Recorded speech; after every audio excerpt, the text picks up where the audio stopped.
I'm Pam. And I'm Lydia. And we're your Everyday Muse. We are. And before we go any further, I do want to say that if I sound a little funny, it's because I have braces on.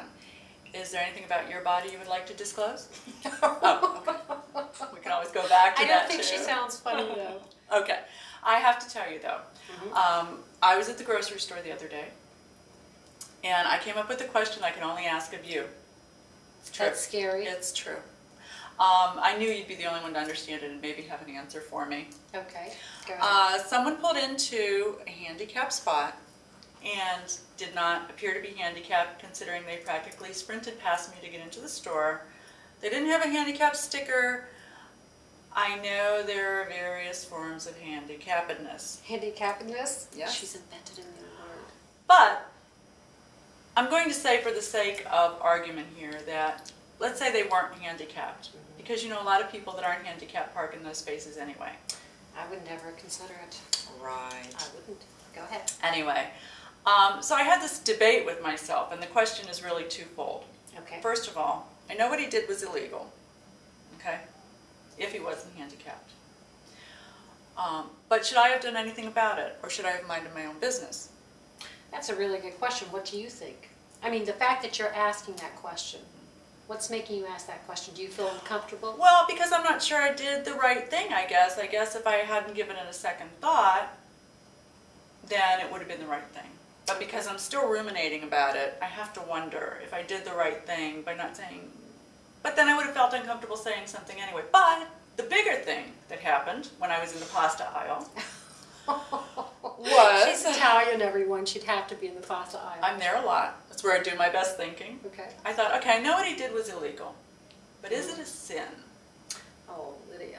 What is That's a sin, Pam? mighty big question. What is sin? Well, you're absolutely right. What he did was illegal. You're not supposed to be parking in a handicapped parking spot if you're not. I suppose if he committed a sin, it depends on what your definition of sin is. Now, you and I were raised in a Judeo-Christian society tradition. Okay. And we know that thou shalt not steal and thou shalt not lie are two of the commandments. This gentleman, was it a gentleman? Mm-hmm. Okay, it could have been a woman as well, for sake of argument, took a handicapped parking space, so he lied about being handicapped. Right. He also stole someone's space that might have really needed it. Right. So he did commit a sin. It's not a horrible mortal sin, but he did commit a sin. So do you agree? Well, I guess you're saying he lied and lying is a sin. You're saying, though, sin is black and white. Is sin ever gray? Is sin personal to me? Could something be a sin to me and not be a sin to you? I think that that's possible? absolutely true. Well, I don't know. I do think that sin is, most people have an idea of what is right and what is wrong. However, there are instances where sin is not black and white, where there are such extenuating circumstances. Give me an example. Okay, I'll give you an example. The example of Andrea Yates. Okay. The woman who killed her 4 children and what has been put in jail.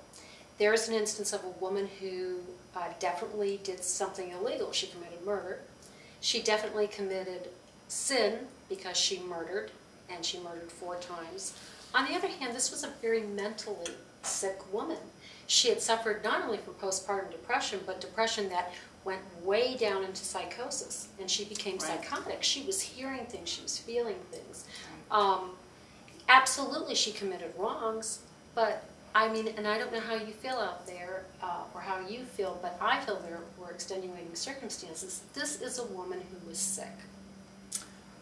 But mental illness is not really recognized the way it should be. You might be right. Well, I really don't think it is in the realm of sin or in our legal system. I mean, the concept of sin is so entangled, it seems like, with legal arguments. It's hard to separate the two, which is why I was wondering. I know what he did was illegal, but was it a sin? And where is there a difference? Where is the difference? You know, the mental illness, the brain. We're not keeping up with the times. We're not listening to the studies that talk about a teenager's brain. We've talked about that. Absolutely. And you know what, you're right. but you're also wrong. I know that's hard for you to take, but I do have to say this. A lot of people are becoming aware of the fact that teenagers have brains that are developing at a different rate than we once thought.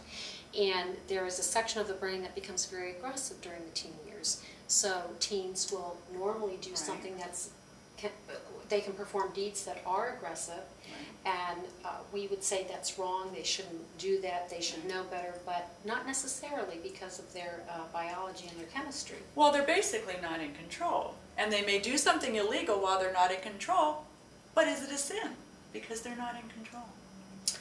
That's a really good question, but I will say this to you too. You were saying that we're not catching up with what science is finding in the brain when it comes to development and mental illness. That's really not true. I read a wonderful article about a new group of lawyers that are being trained in those types of matters because the area is becoming gray. And finally it is becoming gray because can you really hold responsible? Let's take another instance. We're talking about teen brains. Let's talk about a child who is abused physically, emotionally, sexually by a parent. Well, one of the commandments is, thou shalt honor thy father and thy mother. And supposing this is a father doing it, is that child supposed to honor that father who does it? Or commit a sin and not honor him? Absolutely. Well, and there are extenuating circumstances. There are, and I do have to say, because that question was on my mind so much in the grocery store, and I stopped myself. The question of handicappedness. I stopped myself short of asking the checkout lady, what is sin? I ran home to my Google, which knows all the answers. Lydia, thou shalt not have false gods before Well, I'm sorry. Google is my friend. What is sin? I said Google. And actually, I flipped through a lot of things, but I got a definition that I liked. And I have to read it though. It was written by Susanna Wesley, who was the mother of Methodism, in 1725. I know it's pretty old.